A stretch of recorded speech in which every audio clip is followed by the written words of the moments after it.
Hey everyone, John from ARTV. It's time to take a look at my top 10 favorite Cage the Elephant songs. These are just my personal picks, so don't be too offended if yours doesn't appear on the list. Let me know some of your favorites in the comment section down below. This Kentucky-based rock band has been at it since 2006. I've been a fan since late 2008, early 2009, whenever I discovered the single Ain't No Rest for the Wicked in high school. It's one of those things where you just fall in love with the story of a song and the image of the band and what they're putting out there. I heard In One Ear as well. That was enough. I went out, bought that record, and I've purchased each album that's come out since then. I've been a pretty dedicated fan of these guys, and even though I do feel like their last record, Tell Me I'm Pretty, was a bit of a misfire overall, it just wasn't quite for me. I understand that a lot of people vibed with it, but overall I do feel like this band has done a ton of good, Melophobia being my favorite album from them to date. Each and every album is going to be represented on this list today. That's not something that I set out to do, but it ended up working out that way because I have enjoyed stuff off of every release that they've put out there. So hopefully you guys enjoy seeing my top 10 list. I don't know how many of my viewers are big fans of the Cage the Elephant band, but hopefully you guys really like them, and hopefully you'll enjoy my top 10 today. Leave a like on the video. Let's go ahead and start the countdown.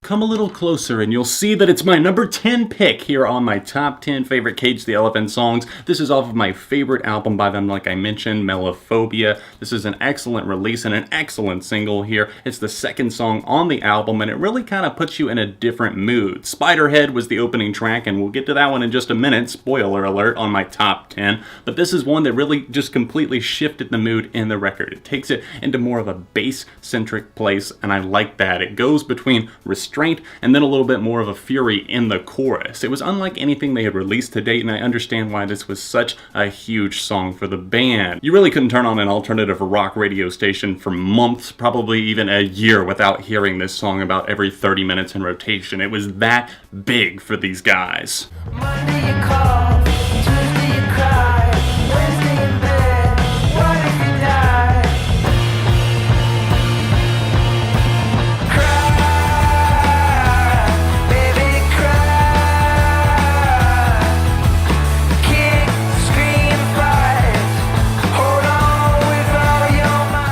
I told you all albums would be represented, and I wasn't kidding, as that's the case with Crybaby coming in at number 9 off of Tell Me I'm Pretty, coming in at the end of 2015. This was an easy, instant favorite for me. It kicks it back to like the 60s grooves, maybe even a little bit of 50s and 70s flair to it as well. Kind of a groovy, sunshiny feel, and the pianos really just make this track big. They have these swells, and then of course Matthew Schultz, as the lead singer of this band, he's really letting his voice just kind of almost coo as he sings Cry. It just kind of floats there, and you can just really get into it. It's like he's not trying super hard, but it's not that he's apathetic. It's just that that's the exact vibe that they wanted for this song. And if this is Cage the Elephant swinging for the fences of older music and doing it, pulling it off, I say more power to them. I would love to see more in this vein.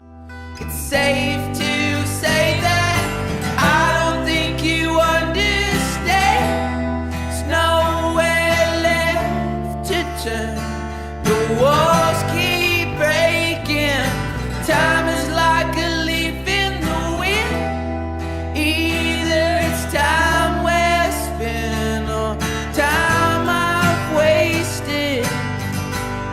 Don't waste it.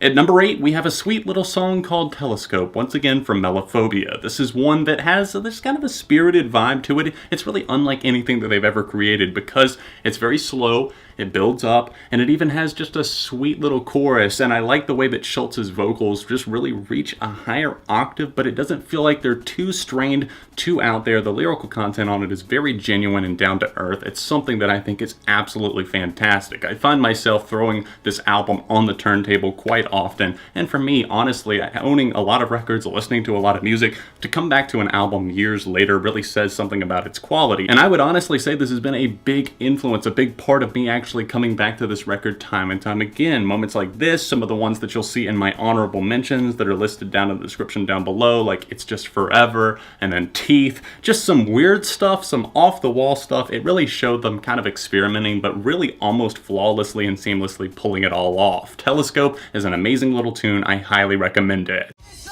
always something before the late night. Around the corner, there's always something waiting for you. Can't hold their hands back, can't make the sun rise. It's always something, you know it's always something. My number 7 pick, Always Something, is my first choice from their 2011 release, Thank You, Happy Birthday. I was very excited for this record to come out, and whenever I started playing the album, this is track number 1, I was like, yep, I made the right decision to just not even preview it, just go ahead and just buy it. You trust Cage the Elephant, and even though they did end up letting me down years later whenever I purchased without listening to it whatsoever, in this regard, I was not disappointed. Always Something opens up this record with kind of a brooding, like manic and nervous feel, like almost like on the edge of like a mental breakdown. It's always something, it's just around the corner, what's it gonna be? And they do a great job of just mixing in this kind of western leaning guitar and a nice little bass line. The vocals feel very urgent in the way that they're delivered, kind of remind me of Ain't No Rest for the Wicked. It's kind of telling a story, it's building up, and then you get that kind of light drum thump as it leads up to It's Always Something. And it's just, I don't know, like I said, it puts you on the edge of your seat, it keeps you captivated, and you keep wanting to come back to this song for some odd reason. You got me where you want me again, and I can't turn away. I'm hanging by a thread, and I'm feeling like a fall. I'm stuck here in between the shadows of my yesterday. I wanna get away, I need to get away. Yes, there are a lot of singles represented on my list today, but is the answer also yes whenever I say, have Cage the Elephant released a lot of damn good singles? Obviously they have. Back Against the Wall is another one that really helped them explode. I remember watching the music video for this. I think it was on Fuse back in the day, 2009 or something like that in the summer, and it was just kind of trippy to me. I was really enjoying it. It was around the time whenever I had started really getting into this band. I liked the visuals, the sound, everything about them. I was honestly pretty hardcore about Cage the Elephant for a while. If they had had a fandom, I might have been in it. I'm not exactly sure what the fans would have called themselves though. Elefantes? Back to the subject at hand, or else should I say Back Against the Wall. We have a great song here that once again kind of pulls out a looming vibe. It's just like something is hanging in the air. They do a great job of kind of painting this mental portrait, whether it be despair or just looking for something that you don't exactly know what it is, whether it be love or something that you're dreading, fearing, or just something in life that you don't quite have, you can't quite put your eyes on. They do a great job of painting it for you, and you have different interpretations of tracks like this. Back Against the Wall, it's one that really just has this spirited feel once it finally gets to that chorus, and then it has a big guitar solo and a little breakdown towards the end of it before soaring back into that chorus once again. I find myself coming to this song and I'll think about it, I'll be like, how is this almost 10 years old? It really doesn't feel dated at all. Before my eyes, I saw the whole world lose control. The whole world lost control. Before my eyes, I fell to the floor. I couldn't take it anymore. Right before my eyes, I saw the whole world lose control. My number 5 pick feels appropriate now, more so than ever with the current state of the United States. It's something that just feels like everything is spinning and spiraling right now, and I love this song back in the day, don't get me wrong, I loved it right when it came out. And I'm not trying to get super political with a Cage the Elephant type video, but it's just something that's been in my mind as of late. This song really succeeds because it's got kind of a light vibe to it. It feels very airy and it's fresh. It's kind of like seeing something with like kind of fresh eyes, innocent if you will, but you're kind of losing control of the situation. You don't exactly know what to do. You're kind of spiraling perhaps, and I like that he's trying to take this on with a kind of calm approach. It's just like, oh, maybe he's looking out at the ocean. He's just putting it off. He's like, I know things are chaotic in my life right now, but I'm just going to ignore it, and I'm seeing it all happen, but that's okay. I'm just going to take a day for me here. There ain't no rest for the wicked. Money don't grow on trees. I got bills to pay, I got mouths to feed. There ain't nothing in this world for free. I know I can't slow down, I can't hold back, though you know I wish I could. I know there ain't no rest for the wicked until we close our eyes for good. As soon as you hear that stuttered guitar riff opening up this song, you know exactly what it is. You know it's Cage the Elephant. You know it's one of the best songs of the late 2000s in the alternative and rock world. Although this song was much bigger in terms of the amount of sales and airplay that it got, it actually never hit #1 on alternative or I believe rock airplay either. A lot of their other singles did, but this one is one that doesn't need the #1 because it has its heart, it has its integrity, and it has a damn great story. We get a couple of different characters. Each verse is a different scenario. I love the setup. It's so creative. It's kind of got this almost like Western leaning vibe like I've talked about before. It's something that they pull off so well. Maybe it's those Kentucky roots. Maybe it's the storytelling that they learned from their family, but they pull it all together and do a damn great job. I love the guitars on this thing. I like how it's kind of reserved all throughout. It's just mainly like an acoustic guitar going and it goes back and forth, and there's not a ton of percussion or anything extra on the track, but it doesn't need it in order to pack that punch.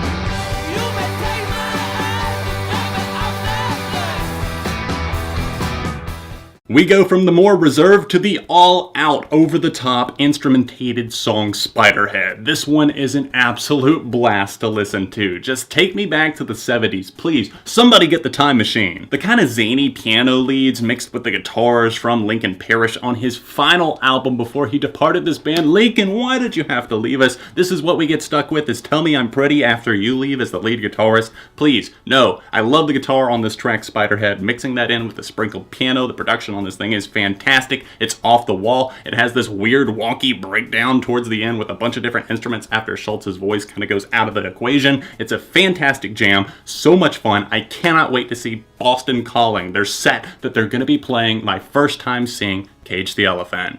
Hold the phone, hit repeat, got me foaming at the knees. Saw the flame, taste the sin. You burn me once again. Cut the cord, she's a creep. Aberdeen, way back, way back, way back.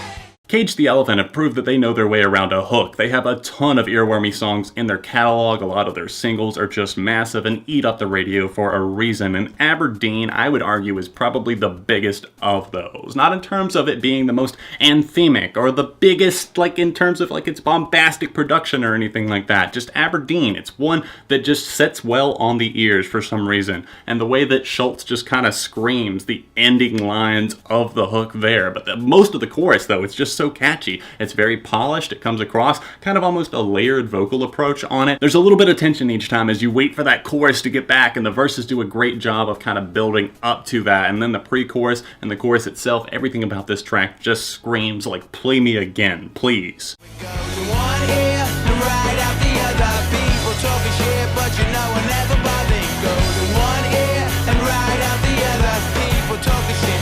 Hey, you kiss the back of my hand. #1 is coming to our town, and it's about to burn this motherfucker down. In One Ear, Cage the Elephant. What a hell of a song. One that has probably been my favorite from them for quite a while now. In One Ear is that big anthem that I was talking about and teasing just a minute ago. Not that Aberdeen isn't an anthem, I suppose, in the fact that it's kind of like a big, bright, shining moment, but I think In One Ear just does it better because it's so chaotic, and it's a different type of a song, and it works on that level. It's got these massive guitars, Schultz just kind of screaming in places, just really letting it all out, and obviously that line that I was talking about and kind of making a play off of words from, we're coming to your town and we're gonna burn that motherfucker down, and he just screams and the guitars roar. A great solo, probably my favorite in Cage the Elephant's discography. A hell of a tune, what a ride. The music video that goes along with it just describes it perfectly. A chaotic party that is out of control. Who knows what this song is going to do next. Sadly, we've reached the end of our list of my top 10 favorite Cage the Elephant songs. Keep in mind these are all just my picks, and of course you can see my honorable mentions. They will be listed in the description down below. Let me know your top 5 in the comments section, and also let me know what other top 10s you would like to see me do. Be sure to leave a like on the video today, guys, and subscribe to the channel because friends don't let friends go unsubscribed. If you'd like to help the videos keep coming, top link, you can support me on Patreon. You can check out another top 10 right here, or a Cage the Elephant review by clicking those little annotations. My social media is linked in the description. Other than that, I'll see you very soon right here on ARTV.